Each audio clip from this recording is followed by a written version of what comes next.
उर्दू रस्मुल-खत में जो लोग लिखते हैं, उर्दू रस्मुल-खत में जो लोग पढ़ते हैं, वो ये बात जानते हैं कि गुरूर अगर किसी में है तो मिर्जा गालिब में है। बाकी सारे लोग तो कोशिश कर रहे हैं। जैसे गालिब का एक शेर है कि वो पूछते हैं कि गालिब कौन है, वो पूछते हैं कि गालिब कौन है, कोई हमें बतलाए कि हम बतलाए क्या। असंच एक समकालीन व्यक्तिमत्व आहे, ज्याच्या लिखाणात असाच गुरूर आहे, अभिमान आहे, सत्य आहे, इतिहास आहे, स्पष्ट वक्तेपणा आहे आणि आजच्या हिशोबाने म्हणायचं झालं तर असाच स्वॅग आहे। शिवरायांच्यावर अनेक काव्य झाली, पण आपल्या काव्य नायकास अलंकारबद्ध करणारा एकमेव महाकवी इतिहासानं पाहिला, ज्याचं नाव आहे महाकवी भूषण। बेडेकर गुरुजी म्हणायचे की भूषण हे व्यक्तिमत्व फार खटपट आहे नाही, त्यांचं काव्य वाचायला आणि म्हणायला सुद्धा दमदार लोक लागतात। ब्रिज अलंकृत भाषामध्ये भूषणाने जे काव्य वीर रसाचे शिवाजी महाराजांवर केले होते 450 वर्ष आधी, ते 450 वर्षानंतर सुद्धा सुरुवातीला काही इतिहासकारांना, इतिहास संशोधकांना समजले नाही आणि केवळ ते काव्य समजत नाही म्हणून अंगावरचे मासे झटकावे तद्वत हे काव्य महाराष्ट्राने बाजूला सारलं। हा कवीबद्दल आपण थोडंसं अजून जाणून घेऊया। शिवाजी महाराजांची कीर्ती ऐकून शेकडो कोस दूर असलेल्या यमुना काठच्या गावातून एका कवीने दक्षिणेकडे धाव घेतली आणि थेट रायगड गाठले आणि रायगडावर शिवाजी महाराजांच्यावर एक महाकाव्य रचले। रामदासांसारखाच हा कवी भारतभर भ्रमण करत होता। ठिकठिकाणी जाऊन याने स्थानिक राजांवर बरेच काव्य रचले, त्यांचे गुणगान गायले, पण शेवटी तो शिवाजी महाराजांच्यावरच फिदा झाला। त्याचे चित्त फक्त शिवरायांनीच रिझवले आणि त्याची वाणी पावन केली। शिवरायांच्यावर अनेक काव्य झाली, पण आपल्या काव्य नायकास अलंकारबद्ध करणारा एकमेव महाकवी इतिहासानं पाहिला, ज्याचं नाव आहे महाकवी भूषण। जदुनाथ सरकार यांच्या नो हिस्ट्री नो डेट्स या सूत्रांनुसार शिवभूषणाच्या या काव्याला ऐतिहासिक महत्व मिळालं नाही।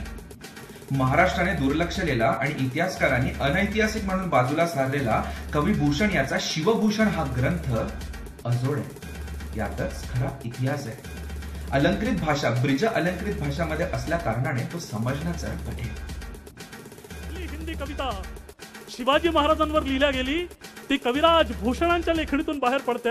इंद्रजिमी जंब पर बाणवसु अंब पर रावण सदंभ पर रघुकुल राज है, पवन भारी बाह पर शंभुरति नाह पर जो सहस्त्रवाह पर राम द्विज राज है, दावा द्रुम दंड पर चीता मृग झुंड पर भूषण वितुंड पर जैसे मृगराज है। तेज तमहंस पर जसं अंधारावर तेज म्हणजे प्रकाश आक्रमण करतो, कन्नजिमी कंस पर कंसाच्या छातीवर बसून कान्हा म्हणजे भगवान श्रीकृष्ण आपल्या मुठ्ठीने त्याची छाती फोडतात। तेज तिमी अंस पर कन्नजिमी कंस पर त्यो मलेंछ धंस पर शेर शिवराज है, शेर शिवराज है।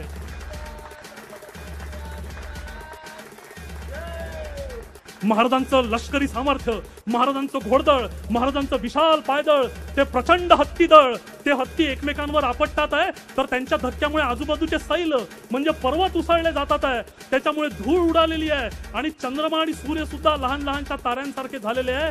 याचं वर्णन करताना कविराज भूषणांची लेखणी साजी चतुरंगवीर अंग में उमंग धरी सरजा शिवाजी जंग जीतना चलता है, भूषण भनदनाद बिहद नगाड़न के नदी नद मद गैब रन के रलता है, आयला पाहिलं खायला पाहिलं खायला कम्या गायला गायलं गज नक्की ठायला पाहिलं सैला उसालत है तारा सो तरनी धुनी पारा में लगत मी तारा पर पारा वारा वार यो हलत है अशी वर्णन करताय त्याची लेखणी.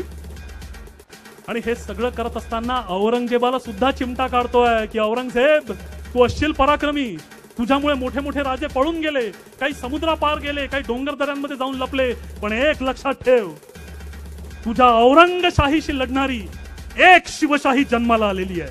मला वारंवार त्या आकाशवाणीची आठवण होते की कंस कंस कंस तुला संपवणारा एक श्रीकृष्ण गोकुळात आलेला आहे. मला तीच आकाशवाणी वारंवार आठवते की औरंगजेब तुझ्या औरंगशाहीशी लढणारी शिवशाही उभी राहिलेली आहे. ती तुझ्याशी डंके नगाडे करणे वाजवून लढणार आहे. का? कारण एखाद्या सिंहाच्या पंजाचा फटकारा सहन करण्याची ताकद दुसऱ्या सिंहामध्येच असते आणि गजराज म्हणजे हत्तीशी धडक घेण्याचं सामर्थ्य दुसऱ्या हत्तीमध्ये, दुसऱ्या गजराजामध्ये आहे. काय शब्द वापरल्या कविराज भूषणांनी. चक्रवर्ती चकता चतुरंगिनी चार्यो चापी लई दिसी चक्का धूप दुरीन दरे धनी भूषण एक अनेक न वारधी नक्का. औरंगशाही को शाही के नंद लड़े शिवशाही बजाए के डंका. सिंह की सिंह चपाट सहे गजराज का धक्का. एक गजराज दुसरा गजराजाचा धक्का सहन करू शकतो. छंदाला अमृतध्वनी म्हणतात आणि या अनुप्रासाला लाटानुप्रास किंवा छेकानुप्रास म्हणतात. लाटांच्या प्रमाणे अनुप्रास येतो म्हणून या अनुप्रासाचे नाव आहे लाटानुप्रास. औरंगजेबाचे वस्त्रहरण अर्थात सुरतेची पहिली लूट या प्रकरणाचे वर्णन करताना कविभूषण लिहितायत. दिलिया दलन दबाई के शिवसर्जा निरसंक लूट लियो सूरती शहर बंकक करियती डंक. बंकक करियती डंकक करियती संकक कुलिकल सोचत चकित भरोच्च चलिया विमोच्च कजल टट्ट ठई मन कट्ठ ठीक सो रट्ठ टिलिया सदत्त दिस दिस भद्दत तबिफय रद्धत तिलिया. टेम्पो वाढवूया थोडा. दिलियो दलन दबाई के शिवसर्जा निरसंक लूट लियो सूरती शहर बंकक करियती डंक बंकक करियती डंकक करियती संकक कुलिकल सोचत चकित भरोच्च चलिया विमोच्च कजल टट्ट ठई मन कट्ठ ठीक सो रट्ठ टिलिया सदत्त दिस दिस भद्दत तबिफय रद्धत दिलिया. याचा अर्थ असा आहे की सरजा शिवाजीनं निर्भयपणे दिल्लीच्या सैन्याचं पारिपत्य करून डंका वाजवत सुरत शहर लुटलं आणि अशा प्रकारे डंका वाजवल्यामुळे दिल्लीचे बिचारे शत्रू घाबरले आणि रडत रडत भरोच शहराकडे पळून गेले. त्यामुळे दिल्ली दबून बसली आणि चहूकडे त्यांचा अपमान झाला.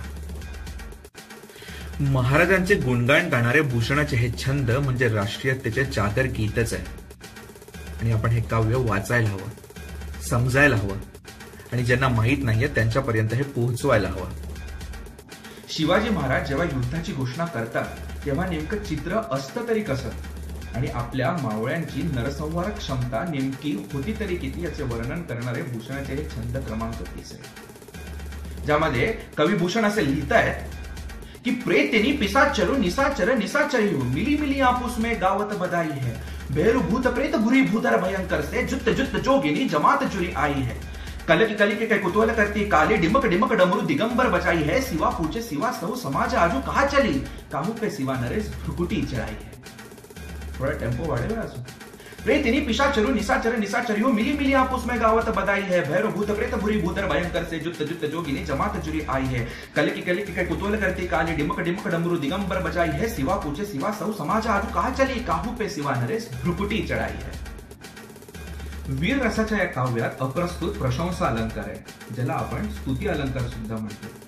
याचा अर्थ असा आहे की प्रेत, पिशाच, निसाचर हे सर्व एकत्र जमून एकमेकांना आनंदाने अभिनंदन करतायत.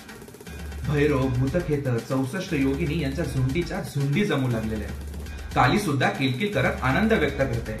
दिगंबर सुद्धा आनंदाने डमरू वाजवते आणि हे सर्व बघून पार्वती माता महादेवास विचारते की हे सर्व गण आज कुठे चालले. शिवाजी महाराजांची वक्रदृष्टी आज नेमकी कुणाकडे वळली आहे, म्हणजे आता इथे कत्तल होणार आणि शिवरायांच्या शत्रूंच्या प्रेतांवर या शिवगणांना ताव मारता येईल म्हणून हे आनंद व्यक्त करत चाललेले. वा. कविभूषण हा सरस्वतीचा पुत्र होता. त्याची अप्रतिम शब्द रचना, त्याला असलेली इतिहासाची माहिती, त्याची शिवभक्ती ही केवळ अजोड आहे. शिवकाळातल्या अनेक घटनांवर प्रकाश टाकण्याचं सामर्थ्य त्याच्या काव्यात आहे. शिवाजी महाराजांचे गुणगान गाणारे भूषणाचे हे छंद म्हणजे राष्ट्रीयतेचे जागर गीतच आहे. आणि हे काव्य आपण समजायला हवं. यातला खरा इतिहास आपण कळून घ्यायला हवा आणि ज्यांना माहीत नाहीये त्यांच्यापर्यंत हे काव्य पोहोचवायला हवं.